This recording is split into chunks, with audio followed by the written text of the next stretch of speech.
Hello my beautiful family, welcome back to our channel. So ఇది చాలా మందికి use అవ్వచ్చు. ఎందుకంటే మా బెడ్రూమ్ లో నేను కాస్ట్యూమ్స్ కానీ నా ఆర్నమెంట్స్ లాంటివి, నెయిల్ పాలిషెస్ ఇలాంటివన్నీ నేను ఎక్కడెక్కడ ఎలా ఆర్గనైజ్ చేశాను అనేది నేను మీకు చూపిస్తాను. సో మాస్టర్ బెడ్రూమ్ లో కాకుండా మేము సెకండ్ బెడ్రూమ్ లో ఉంటాం అనమాట. మా బెడ్రూమ్ కి వచ్చి లైట్ గా ఇలాగా plain essence colour like rose pink లాగా ఉంటుంది కదా, ఆ కలర్ వాల్ పెయింట్ తీసుకున్నాము.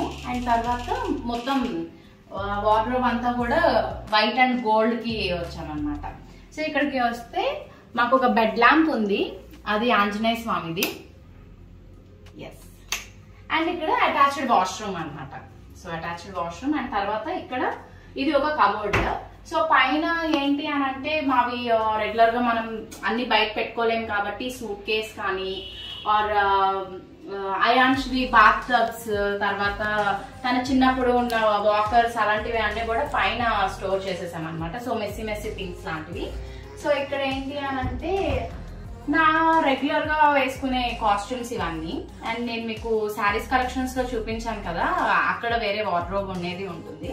సో ఇవి రెగ్యులర్ గా జీన్స్ అండ్ అంబ్రెల్లా డ్రెస్సెస్, తర్వాత రెగ్యులర్ గా టాప్స్, అండ్ వీటిలో వచ్చి ఇన్నర్ వేర్ ఇవన్నీ కూడా నేను స్టోర్ చేశాను. అండ్ తర్వాత వైట్ అండ్ గోల్డ్ కాంబినేషన్ లో తీసుకున్నాం కదా వార్డ్రోబ్ అంతా. సో కర్టన్స్ కూడా, విండో కర్టన్స్ అనేవి కూడా మనకి ఇలాగ వైట్ అండ్ గోల్డ్ కలర్ అయితే బాగుంటుంది అని చెప్పి స్పెషల్ గా కస్టమైజ్ చేయించాము. అండ్ తర్వాత ఇక్కడ ఏది పడితే అది పెట్టేస్తూ ఉంటాము. అండ్ రూమ్ లో మనకి కొంచెం గ్రీనరీ ఉంటే బాగుంటుంది అని చెప్పి ఇవి ప్లేస్ చేసాం అనమాట ఇక్కడ. అండ్ తర్వాత ఇక్కడికి వచ్చేటప్పటికి అండ్ ఇది small cupboard, night wear like nighties, night dresses and in skirts and extra dupattas అలాంటివి ఉంటాయి కదా అవి. అండ్ తర్వాత ఈ వార్డ్రోబ్ లోకి వచ్చి సిద్ధూరి నైట్ వేర్, తన జిమ్ కి వెళ్లే కాస్ట్యూమ్స్ కానీ ఇవి అన్ని.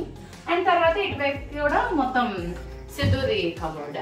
సో యాక్చువల్ గా అయితే తను మెస్సీగా పెట్టేసుకుంటూ ఉంటారు, ఎప్పుడు సర్దినా సరే అది అలానే ఉంటూ ఉంటుంది కాబట్టి ఆల్మోస్ట్ ప్రస్తుతానికి అయితే ఇలా ఉంది.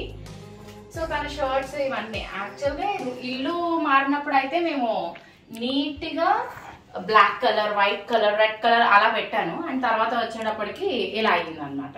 సో బెడ్రూమ్ లో ఒక చిన్న 2 సీటర్ సోఫా. ఇది బెడ్ కూడా మేము వైట్ అండ్ గోల్డ్ లో వెళ్ళాలి అని అనుకున్నాం, బట్ ఎందుకు వెళ్ళలేదు అంటే సిద్ధుకి హైదరాబాద్ వచ్చిన కొత్తలో తను తీసుకున్న బెడ్ అనమాట. సో అది సెంటిమెంటల్ గా తీసుకుని పెట్టాను.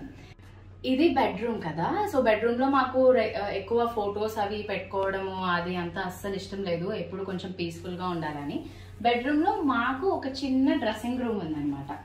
యాక్చువల్ గా అయితే ఇది పెద్దది డ్రెస్సింగ్ రూమ్, బట్ నేనే ఈ కబోర్డ్స్ ఇవన్నీ కూడా పెట్టించేసుకున్నాను అనమాట. ఎందుకంటే మనకి జ్యువెలరీ కానీ ఈ ఆర్నమెంట్స్ ఇవన్నీ మేకప్ మెటీరియల్ చాలా ఉంటాయి కాబట్టి. సో ఇది వస్తే ఇక్కడ ఒక డ్రెస్సింగ్ టేబుల్ కి బిగ్ మిర్రర్, ఎలాంటి డ్రెస్ వేసుకున్నా సరే ఎంత హైట్ వాళ్ళకైనా సరే కూడా కనిపించాలి అని చెప్పి ఇక్కడ ఒకటి పెట్టుకున్నాను. ఇప్పుడు ఇక్కడ ఇది కబోర్డ్ ఓపెన్ చేస్తే ఇలా ఉంటుంది అనమాట. Look at my jewellery collection. మీరు నా ఈ జ్యువెలరీ కలెక్షన్ అంతా కూడా చూడాలి అని అంటే నేను అప్లోడ్ చేసిన బ్లాగ్ అనేది ఉంది, జ్యువెలరీ కలెక్షన్ అనేది, దాంట్లో మీరు చూడొచ్చు. ఇవన్నీ కూడా నేను ఎప్పుడు నా చిన్నప్పటి నుంచి అండ్ నేను మూవీస్ చేసినప్పటి నుంచి నాకు గిఫ్ట్స్ ఇచ్చినవి, కొలాబరేషన్వి, నేను కొనుక్కున్నవి ఇవన్నీ కూడా బోల్డ్ గెలుచుకున్నాను అనమాట. అవన్నీ కూడా ఇక్కడ ఉన్నాయి. సో నేను ఆల్మోస్ట్ నేను చేసింది 5 సీరియల్స్ అయినప్పటికీ ఇవన్నీ కూడా ఎప్పటికప్పుడు పెట్టుకుంటూ ఉంటాను. బట్ మీరు అనుకోవచ్చు నాకు అన్ని గుర్తుంటాయి, ఏది ఎక్కడ పెట్టాను, ఏది ఎలా ఉంటుంది, ఎప్పుడు ఏ శారీకి ఏది మ్యాచింగ్ వేసుకోవచ్చు, గ్రీన్ కలర్ స్టోన్ జ్యువెలర్స్ ఎన్ని ఉన్నాయి అండ్ సీజర్స్ ఎన్ని ఉన్నాయి, ఇవన్నీ కూడా నాకు గుర్తుంటాయి అనమాట. ఇవన్నిటిని పెట్టుకోవడం కోసమే నేను కబోర్డ్ స్పెషల్ గా చేయించుకున్నా. సో ఇది నా జ్యువెలరీ. అండ్ తర్వాత ఈ పైన వీటిల్లోకి వస్తే ఏంటంటే కొన్ని ఫోటో ఫ్రేమ్స్ లాంటివి, తర్వాత అదే ఇంకా అయాన్స్ చిన్నప్పుడు సంబంధించినవి ఇవన్నీ టాయ్స్ అలాంటివి ఉంటాయి కదా, అవన్నీ కూడా పైన స్టోర్ చేసాం అనమాట. అండ్ తర్వాత ఇక్కడ వచ్చి ఒక పెద్ద కబోర్డ్ లాగా పెట్టుకున్నాను. లైక్ ఇక్కడ నెయిల్ పాలిషర్స్ అండ్ తర్వాత shampoos, toners and moisturisers, regular గా మనం పెట్టుకునే face packs and makeup removers, తర్వాత నెయిల్ పాలిష్ రిమూవర్, తర్వాత ఇలాంటివన్నీ కూడా ఇక్కడ నేను ఇలా స్టోర్ చేసుకున్నాను. అండ్ తర్వాత ఇక్కడ ఈ కబోర్డ్ ఓపెన్ చేస్తే జానకి కలగనలేదు సీరియల్ కి సంబంధించిన కాస్ట్యూమ్స్ అన్ని ఇక్కడ పెట్టాను. సో అప్పుడు దాన్ని బట్టి నాకు ఏంటంటే ఎప్పుడు అది ఇక్కడ పెట్టాను, ఈ కంటిన్యూటీ అక్కడ మిస్ అయింది, ఇక్కడ మిస్ అయింది అనేది లేకుండా మొత్తం అంతా నేను ఇక్కడ పెట్టుకున్నాను. అండ్ తర్వాత ఇక్కడ మనం తీసుకెళ్ళడానికి హ్యాండ్ బ్యాగ్స్ కానీ నార్మల్ బ్యాగ్స్ అండ్ కవర్స్ అలాంటివి అన్ని పెట్టుకున్నాను. సో ఇక్కడ స్మాల్ కబోర్డ్ లో ఏంటి అంటే హాసినికి సంబంధించిన హెయిర్ యాక్సెసరీస్ అవన్నీ కూడా నేను ఇక్కడ స్టోర్ చేశాను. అంటే అన్ని పోకూడదు కదా ఎక్కడ పడితే అక్కడ. ఇలా ఆర్గనైజ్ చేసుకున్నప్పుడు ఏంటి అని అంటే మార్నింగ్ షూట్ కి వెళ్ళినప్పుడు అది అక్కడ ఉంటుంది ఇక్కడ ఉంటుంది అనేది లేకుండా కొంచెం ఓపికగా ఇవన్నీ ఇక్కడ పెట్టుకోవడం అనేది చాలా చాలా ఇంపార్టెంట్. లేకపోతే అది ఆ కబోర్డ్ లో ఈ కబోర్డ్ లో పెట్టినప్పుడు మేము 3 days కి ఒకసారో లేకపోతే లాస్ట్ స్కెడ్యూల్లో చేసింది ఈ స్కెడ్యూల్లో యూజ్ చేయడం అలాంటివి చేసినప్పుడు దొరకవు. సో ఇక్కడ ఇంకొకటి ఏంటంటే స్టూల్, దీని మీద యాక్చువల్గా కుషన్ చేయించాలి, ఇంకా చేయించలేదు, దానికోసం టైం కేటాయించాలి.